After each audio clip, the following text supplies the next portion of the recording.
오늘은 97주년 되는 우리 3.1절 기념 예배 주일이기도 합니다. 97년 전에 이 땅은 정말 소망이 보이지 않았습니다. 언제 일본이 정말 우리를 고통에서 해방시켜줄지 아무도 미래를 아는 사람은 없었습니다. 그때 교회가 중심이 되어 우리가 알다시피 33인이 독립선언문을 선포했습니다. 우리가 알다시피 33명 가운데 16명은 기독교 교회 목사 장로님들이었습니다. 이 대가가 얼마나 큰지 여러분은 알 겁니다. 만세운동 하다가 제한내 교회는 완전히 그 만세운동 한 사람들, 교인들 그 안에 잡혀 들어가 문을 잠김을 당하고 불질러 어린아이까지 죽임을 당했어요. 한국교회는 이로 엄청난 고난과 연단이 있었지만은 정말 민족들의 아픔과 민족들의 슬픔을 같이 하는 교회로 교회는 새로운 정기를 맞이했습니다. 특별히 오늘 이 역사를 마음판에 기억하면서 말씀을 증거하려고 합니다. 위대한 지도자들에게는 두 가지 특징이 있습니다. 하나는 극단적으로 하지 않아요. 여유가 있고 유머라는 것이 있어요. 두 번째는 지도자는 바른 결단력을 내릴 줄 알아야 됩니다. 윈스턴 처칠 2차 대전의 승리자로 남는 윈스턴 처칠은 그가 하원의원에 처음 출마했을 때 약간의 나이로 그는 젊은 나이에 집안이 명문 가문이었어요. 출마했어요. 됐어요. 그러니까 너무 어린 나이에 됐으니까 사람들이 비아냥거리고 우습게 여겼어요. 한 번은 그가 늦게 왔어요. 아마 여러분 들어본 얘기입니다.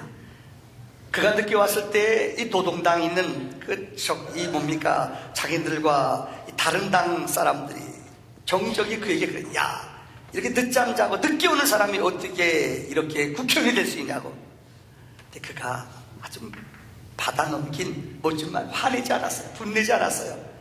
나처럼 예쁜 아내하고 살아보라고. 매일 늦잠 잘 수밖에 없다. 이 수준 높은 얘기를 잘 이해를 못하시나 봐요. 여러분, 매일 늦잠 주무시는 분들이라서 그런가 보죠. 누가 화를 내도 그래요.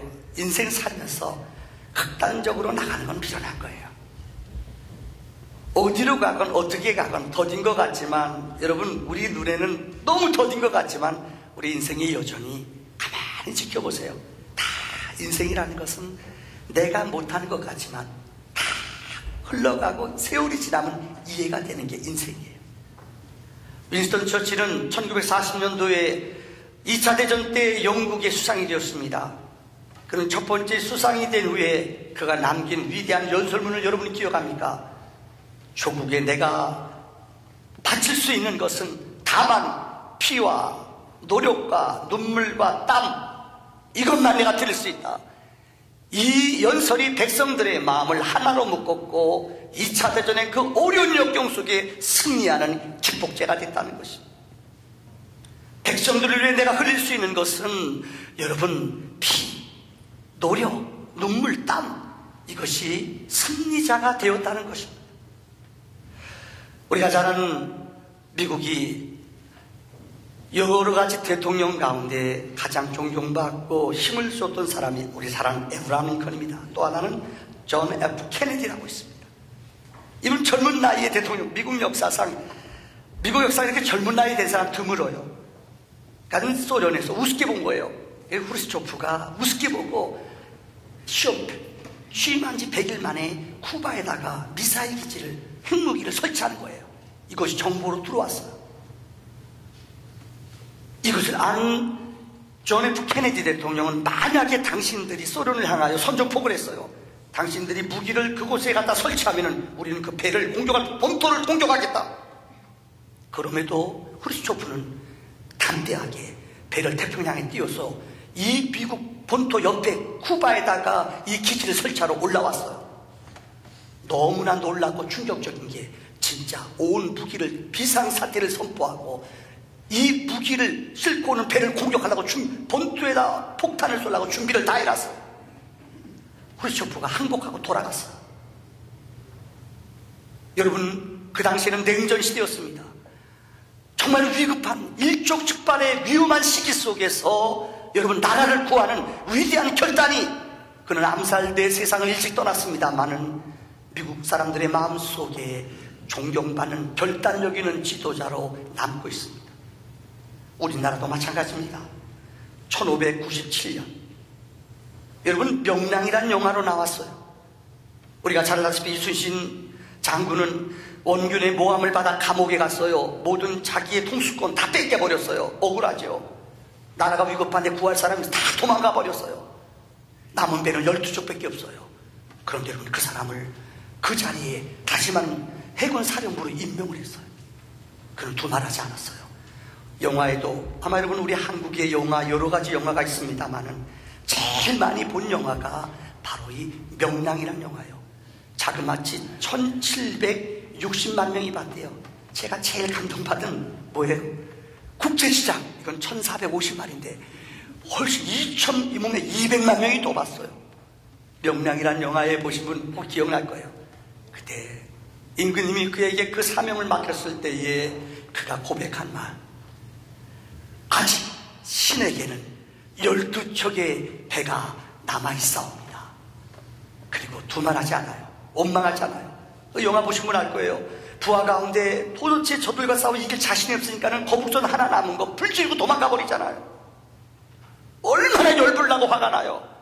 그러나 이순신 장군은 이 백성들을 모아놓고 자기 집을 태우고 일사각오로 싸우자. 생즉사, 살고자 하면 죽는다. 그 다음에 사즉생, 여러분들 죽고자 하면 산다. 그 백성들을, 군인들을 모아놓고 그들에게 선포하며 12척을 가지고 싸워 133척의 일본의 배들을 물리치는 이 전쟁에 있었던 위대한 역사, 그분의 위대한 결단력은 이 민족에게 위대한 감동과 승리를 주었습니다. 오늘 본문에 기록된 다니엘도 똑같습니다. 다니엘의 시대는 너무나 어렵고 힘든 시대였습니다. 그는 1차 포로로 잡혀온 왕족입니다. 앞이 보이지가 않습니다. 그런데 이 다니엘은 오늘 본문의 뜻을 정하여 믿음으로 하나님을 바람으로 이 위기에서 나라를 구하는 영적인 지도자로 오늘 본문에 기록되어 있습니다. 오늘 뜻을 정한 인생이라는 제목으로 세 가지로 다니엘서의 말씀을, 은혜를 나누기 원합니다. 첫째는, 다니엘은 환경을 뛰어넘는 결단이 있었습니다. 한번 따라할까요? 시작. 혹 여러분들, 21세기의 가장 유명한 리더자, 교사, 또 리더 선생으로 알려진 잔 맥스웰이라는 분이 있습니다.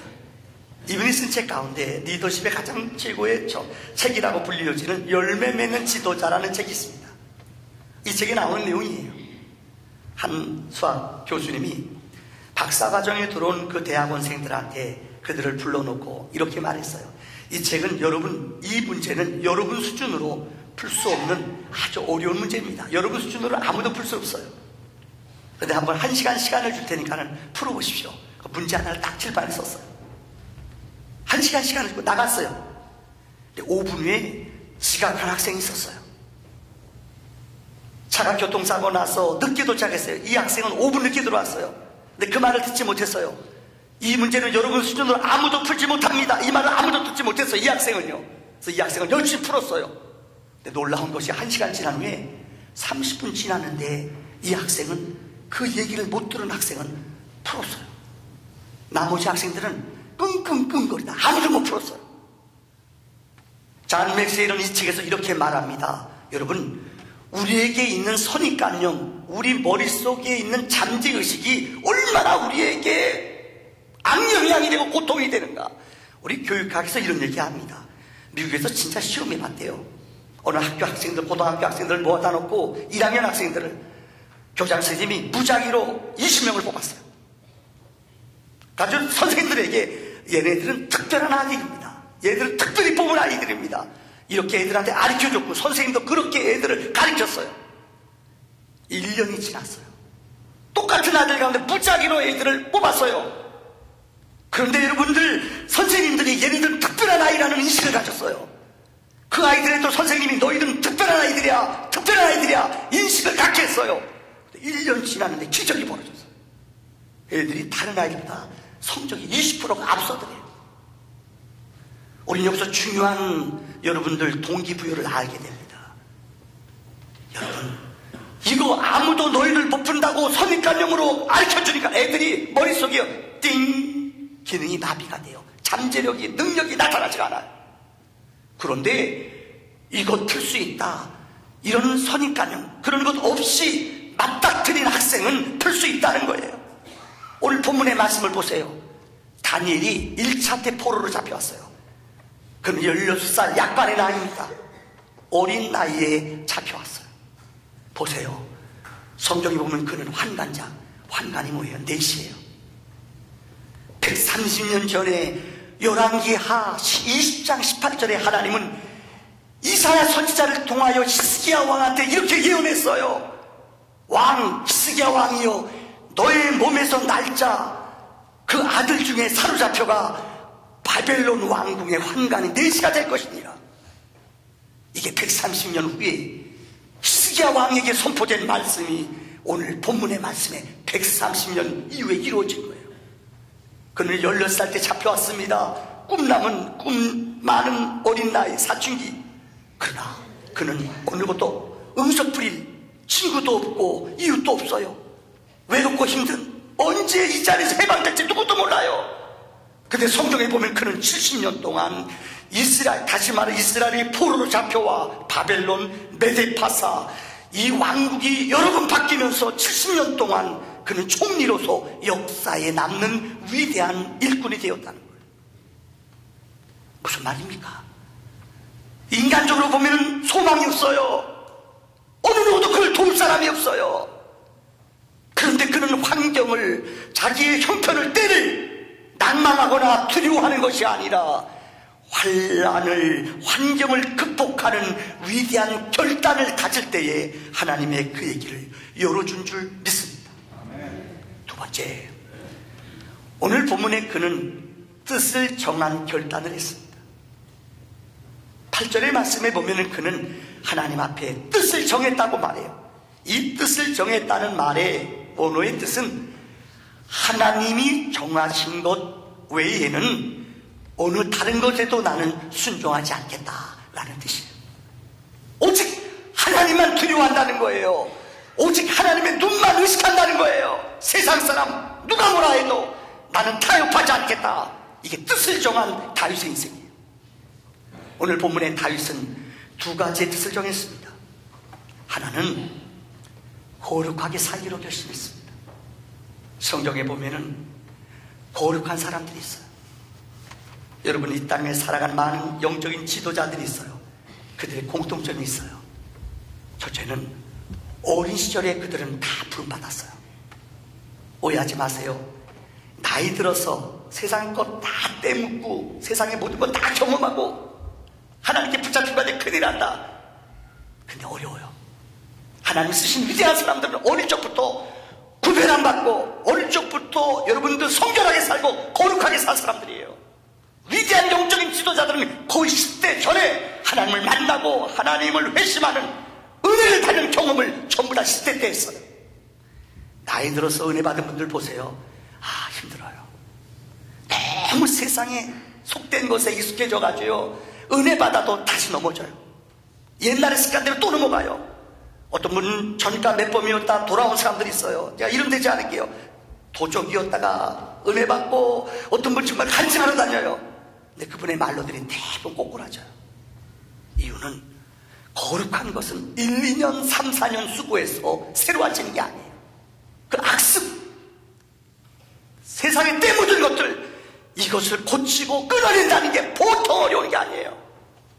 하나님의 위대한 일꾼들은 어릴 적부터 하나님께 구별되게 거룩하게 산 사람이에요. 이걸 끊는다는 게 어려워요. 그래서 성경에 보면은 하나님이 쓰시는 위대한 일꾼들을 우리는 나신이라고 해요. 나신이 뭐예요? 어릴 적부터, 태어날 때부터 하나님이 구별함을 갖는 거예요. 선하는 거예요. 그래서 그에게 세 가지 하지 않아요. 첫째는 포도주, 독주를 먹지 않게 해요. 둘째는 머리를 자르지 않아요. 세상의 유행 따라 살지 않게 구별되게 해요. 하나는 시체를 부정하는 것을 가까이 하잖아요. 어릴 적부터 구별되고 거룩하게 자라나는 사람이 나실인이에요. 이런 사람들은 유혹을, 시험을, 어려움을 끊어내는, 이겨내는 용기와 결단이 있다는 거예요. 우리 복음성가 가운데 그런 노래 있잖아. 여러분들 한번 불러볼까요? 주님 뜻대로 살기로, 주님 뜻대로, 주님 뜻대로 뒤돌아서지. 이 세상 사람 날 몰라, 이 세상 사람 날 몰라, 이 세상 사람 날 몰라줘도 뒤돌아서지 않. 세상 등지고 십자가 본, 세상 등지고 십자가 보내, 세상 등지고 십자가 보내 뒤돌아서지. 오늘 본문에 기록된 다니엘의 뜻을 정한 결단은, 첫째, 그는 거룩한 하나님의 속성, 거룩한 사람으로 살기로 결심했다는 거예요. 둘째는 그는 믿음으로 살기로 결단했다는 거예요. 오늘 본문 12절의 말씀을 보세요. 여기에 보면은 청하오니라는 말이 있어요.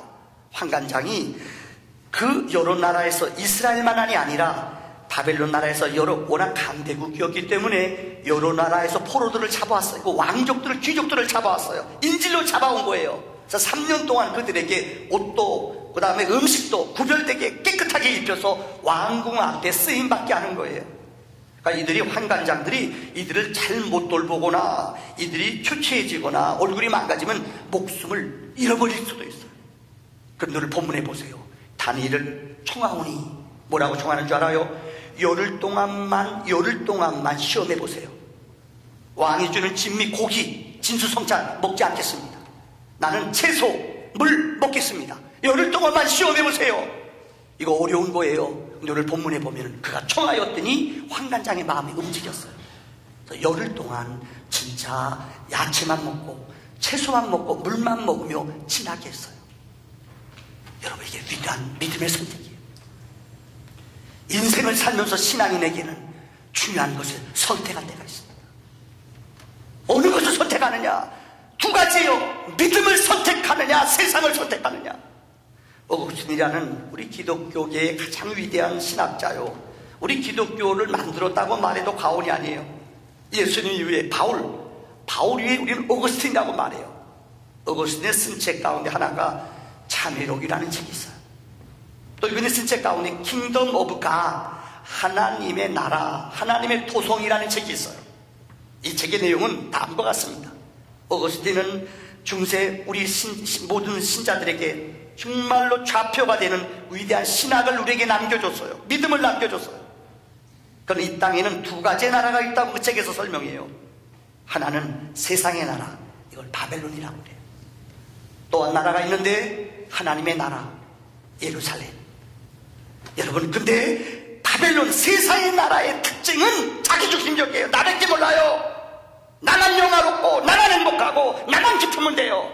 이 땅의 대부분의 사람들은 고를 받고 이 바벨론 땅에 얽매여 살아간다는 거예요. 그런데 두 번째 나라가 있어요. 이게 뭡니까? 하나님의 나라예요. 신자들은 하나님의 나라를 소망하며, 거룩한 하나님의 나라를 소망하며 살아가야 돼요. 믿는 자들에게 하늘의 문이 열려지지 않으면 이 땅의 것을 포기할 수 없어요. 다시 말하면 하늘나라의 역사를 믿지 못하면, 하늘의 소망을 갖지 못한다면, 하나님을 확실히 의지하지 않는다면 세상이 끊어지지 않아요. 계속 붙잡고 살아가요. 왜요? 계속 고민해요. 하나님 나라를 확실하지 못하기 때문이에요. 하늘의 소망을 확실히 두지 못하기 때문이에요. 진짜 하나님의 언약과 약속과 하나님의 나라를 믿는다면 세상 것이 나도 모르게, 아세요? 작아져요. 끊어져요.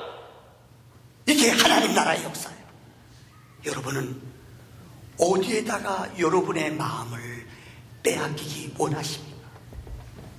오늘 본문에 다니엘은 하나님 앞에 거룩함과 믿음의 결단으로 하나님 나라를 향하여 전진하는 믿음의 능력을 공급받은 줄을 믿습니다. 마지막 세 번째 결론입니다. 영적인 선택의 결과입니다. 여러분 무엇입니까? 오늘 본문의 다니엘은 뜻과 마음을 하나님께 정했다고 말해요. 하나님 그런 다니엘에게 위대한 은혜를 주셨어요. 오늘 본문에 세 가지를 줬어요. 첫째는 아름답게 하셨다고 했어. 오늘 본문 15절의 말씀을 보세요.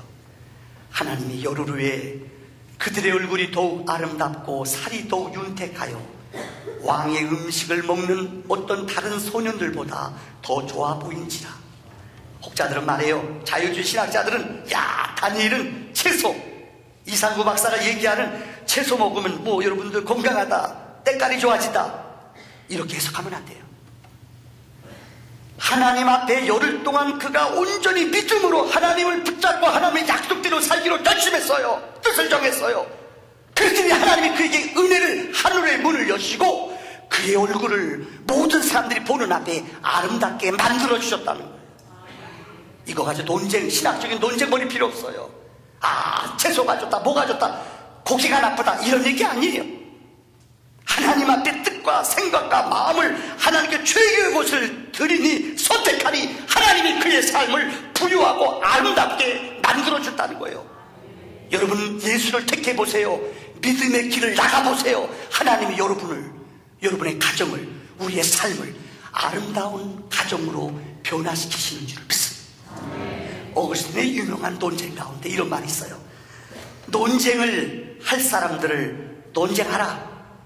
논쟁할 사람들은 논쟁하라. 나는 하나님을 놀라워하리라.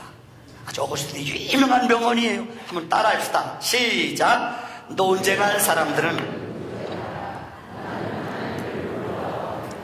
이 세상에 말 같지 않은 것 가지고 큰 논쟁 벌이는 사람 많아요. 인생을 논쟁하기엔 너무너무 짧은 시간이에요. 논쟁할 사람들은 논쟁하라. 채소가 어떻다, 고기가 어떻다, 이거 논쟁할 필요 없다는 거예요. 논쟁할 사람들은 계속 논쟁만 해요. 그러나 우리는 하나님의 사람은 하나님으로 말미암아 놀라운, 늘 제가 드리는 얘기예요. 예수 믿는 사람은 어떻게 놀라워요? 어메 이렇게 놀라다 보면 어디 와 있어요? 하늘나라 와 있어요. 놀라봅시다. 어메 시작. 아, 그건 안 놀라는 거예요. 약 올리는 거 다시. 어메 시작. 그럼요. 논쟁할 시간이 어디 있어요? 예수 믿는 것은 진짜요. 믿으면 믿었어. 아니 하나님 나를 사랑한대. 하나님이 우리 남편을 만나게 해주셨대. 어메, 왼수가 아니에요. 놀라는 거예요. 감격한 서프라이즈. 이런 감격과 믿음이 우리 영혼 속에 넘쳐나기를 소원합니다. 두 번째로 하나님은 그에게 지혜와 총명을 더욱 주셨다고 말해요. 성경에 보세요. 다니엘서 읽다 보면은 그에게 하나님이 얼마나 지혜를 줬는가. 오늘 본문에 우리가 읽지 않았습니다만 하나님은 그에게 20절의 말씀 보세요. 다른 그 바벨론에 있는 어떤 지혜자보다, 박수 술객들보다 지혜와 총명이 그들보다 몇 배가요? 10배나 더 많았다고 말해요. 어느 누구도 꿈을 해석 못해요. 근데 다니엘이 짝감을 해석을 하는데 기가 막혀요. 느부갓네살이 다니엘서에 보면 꿈을 꿨어요.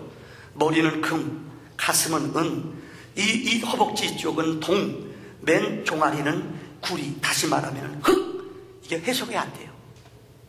근데 다니엘이 모든 술객들 불러다가 해석해라. 해석을 못해요. 그러니까 이 느부갓네살이 화가 났어요. 이것도 해석 못해, 이놈들 죽인다. 그렇게 못된 왕이에요. 그런데 다니엘이 성경에 보면은 왕 앞에 가서 그 꿈을 해석해줘요. 임금님, 헬라 나라가 있는데 헬라 나라가 얼마 있다가 이 로마라는 나라한테 멸망당합니다. 로마라는 나라는 그 다음 다른 나라한테 멸망당합니다. 그러니까 바벨론 나라가 바벨론도 멸망당합니다. 인간이 세운 나라는 없어집니다. 다시 말하면 당신의 나라 망합니다. 그런데 여러분 보세요. 느부갓네살 그 말 듣고 좋아가지고 오, 내 꿈 해석했다. 상 줬대요. 어느 누구도 해석하지 못했어요. 그 다음 5장에 넘어가면 벨사살 왕이 나와요. 벨사살 왕은 여러분 그 다음에 왕이에요. 어떤 못된 짓을 했느냐. 하나님 성전에서 가져온 성전 기구들을 갖다가 술잔치를 베풀었어요. 그런데 그때에 이 이방 나라 사람들이 하나님의 성전 기구를 가져다가 술잔 쓰고 쾌락을 즐길 때에 하나님의 손이 나타나 벽에다 글씨를 쫙 썼어요. 그게 뭐예요? 메네 데겔 우바르신. 아무도 해석 못해요. 근데 하나님이 다니엘에게 그 총명을 주셔서 이것을 해석하는 지혜를 줬어요. 그 뜻이 뭐예요? 왕은 저울에 달아서 부족하다. 무슨 말이에요? 왕은 죽는다는 거예요. 근데 벨사사랑이 좋아가지고 상 줬대요. 이런 비런 곰탱이 같은 사람이 있어요. 너 죽는다. 어느 누구도 해석 못해요. 근데 그는 이것을 풀어냈다는 거예요. 하나님의 명철이 여호와를 경외하며 그 법을 지키는 자들에게는 하나님이 세상에 누구보다도 10배의 지혜와 영안을 주시는 줄을 믿습니다. 마지막 세 번째예요. 하나님을 경험하게 하세요. 따라서 하나님을 경험하게 하신다. 신앙생활하면서 참 복된 사람은, 어떤 사람은 예수를 믿어도 하나님을 경험하지 못하고 믿는 사람이 있어요. 옛날 얘기처럼 들어요. 하나님이 살아계시대. 하나님 우리 어려움은 도와주신데 요술방맹이처럼만 알아요. 불행한 거예요.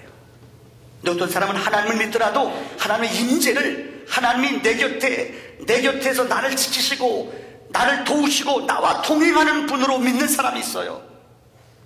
그런데 어느 때 우리가 하나님을 경험할까요? 전도서에서 솔로몬은 말합니다. 인간이 잘 나가고 부유하고 형통할 때는 하나님의 임재를 경험을 못해요. 어느 때 하나님을 경험하는 줄 아세요? 잔치집에서 못해요. 어디서요? 초상집에서. 형통할 때요, 잘 나갈 때요, 하나님 경험 못해요. 인생의 나락 바닥치며 실패할 때 하나님을 만나요. 하나님을 경험해요. 저는 오늘 여러분에게 스코틀랜드의 가장 위대한 영성학자인 이 조지 마디슨, 이 성인이 쓴 글 하나를 소개함으로 말씀을 마치려고 합니다. 그 제목은 은혜의 각성이라는 것입니다. 한번 들어보십시오. 내 영혼아, 꿇어 엎드리는 장소를 피하지 말라. 그곳이야말로 왕을 뵙기 위하여 옷을 갈아입는 곳이다. 과거에 위인들에게 가장 잊지 못할 풍요의 자리가 어디였던가 물어보라. 그들의 대답은 내가 엎드렸던 차가운 바닥이라고 답할 것이다. 아브라함에게 물어보라. 모리아 산의 번제단을 가르키니라. 요셉에게 물어보라. 차가운 감옥을 가리키니라. 다윗에게 물어보라. 그의 노래는 밤에 지어졌다고 할 것이다. 욥에게 물어보라. 하나님은 폭풍 우 가운데서 응답하셨다고 할 것이다. 베드로에게 물어보라. 그는 풍랑이는 바다에서 순종을 배웠다고 하리라. 요한에게 물어보라. 그는 밤모섬에 승리의 면류관을 던지리라. 바울에게 물어보라.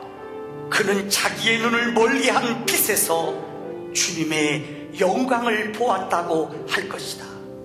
한 사람 더, 예수에게 물어보라. 세계를 지배하는 고난은 어디로서인가? 그분은 대답하리라. 겟세마네 동산의 차가운 땅바닥에서 나는 왕권을 받았노라.